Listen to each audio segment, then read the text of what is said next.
कभी कभी अकेले में जब हम हमारे प्रॉब्लम्स के बारे में सोचते हैं तब ऐसा लगता है कि जैसे दुनिया के सारे प्रॉब्लम्स हमारी ही लाइफ में क्यों हैं। और यही सवाल हमारी सारी परेशानियों की जड़ भी है जो हमें कभी भी लाइफ में आगे नहीं बढ़ने देती। आज की मेरी कहानी भी कुछ ऐसी ही है। एक बार महात्मा बुद्ध अपने कुछ शिष्यों के साथ कहीं जा रहे होते हैं कि उनके रास्ते में एक घना जंगल पड़ता है। क्योंकि अब उन्हें चलते चलते बहुत देर हो चुकी होती है, इसलिए बुद्ध और उनके शिष्य जंगल में ही रुककर कुछ देर आराम करने की सोचते हैं और एक बड़े ही विशाल बरगद के पेड़ के नीचे जाकर बैठ जाते हैं। उस पेड़ के नीचे बैठकर बुद्ध और उनके शिष्यों को बड़ी ही शांति और सुकून का एहसास होता है। कुछ देर ऐसे ही बैठे रहने के बाद एक शिष्य उठकर बुद्ध के पास आकर कहता है कि हे भगवान, मेरे मन में एक सवाल है। अगर आपकी आज्ञा हो तो मैं क्या आपसे वह सवाल पूछ सकता हूँ? इस पर भगवान बुद्ध बोले कि जरूर पूछ सकते हो, बोलो क्या सवाल है तुम्हारा? शिष्य बोला कि हे भगवान, आपकी शरण में आने से पहले मेरे जीवन में दुख और चिंता के अलावा कुछ भी नहीं था।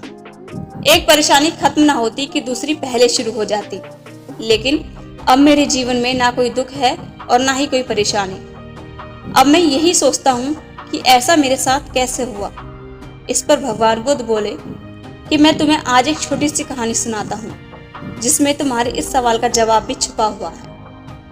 तो कहानी कुछ ऐसी है कि एक बार एक गांव में एक बहुत ही धनी आदमी रहता है जिसके पास धन दौलत नौकर चाकर किसी की भी कोई कमी नहीं थी, लेकिन फिर भी वो अपने सिर्फ एक ही नौकर पर सबसे ज्यादा भरोसा करता था, क्योंकि वो नौकर बेहद ही ईमानदार और एक सच्चा इंसान था। इसलिए सेठ भी उससे हमेशा बहुत ही खुश रहता और अपने सारे जरूरी काम सिर्फ अपने उस नौकर से ही करवाता। एक बार की बात है कि वो धनी सेठ दूर शहर में अपने कुछ मित्रों से मिलने के लिए जाता है और 3-4 दिन बाद जब वो सेठ वापस अपने साथ एक बेहद ही कीमती तस्वीर लेकर आता है। अब क्योंकि वो तस्वीर बेहद ही कीमती होने के साथ साथ बहुत ही सुंदर भी थी, इसलिए वो सेठ अपने उसी वफादार नौकर से आकर बोलता है, देखो ये तस्वीर बेहद ही कीमती है और इसीलिए मैंने इसे अपने कमरे में बिल्कुल सामने की दीवार पर लगाया है ताकि मैं इस तस्वीर को देखकर खुश रहूं, साथ ही मेरी नजर भी इस तस्वीर पर बनी रहे। और आज से तुम्हारा यही काम है कि तुम इस तस्वीर की देखभाल करोगे, इसे किसी भी तरह का कोई नुकसान नहीं होना चाहिए। पर नौकर उस सेठ से कहता है कि मालिक, जैसा आप चाहते हैं बिल्कुल वैसा ही होगा। अगले दिन जब वह नौकर अपने मालिक की कमरे की सफाई करता है तो सफाई करते समय उसका हाथ लगने की वजह से वह तस्वीर दीवार से नीचे गिर जाती है। गिरने की वजह से तस्वीर टूटकर बिल्कुल ही खराब हो जाती है। अब इस पर नौकर को थोड़ा सा तो दुख होता है, लेकिन बाद में वो उस बात को भूल जाता है।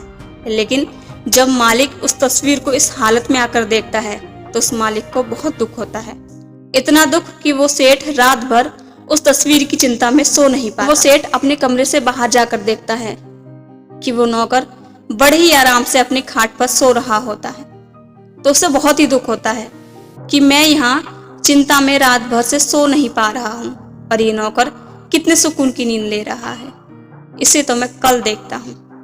अगले दिन जब सुबह होती है और नौकर चाय लेकर अपने मालिक के पास आता है, तब वो सेठ अपने नौकर से कहता है, कल जो वो मेरी बेहद ही कीमती तस्वीर तुमसे टूट गई थी उसे मैं खास तौर पर तुम्हारे लिए लेकर आया। ये बात सुनते ही उस नौकर के होश उड़ जाते हैं।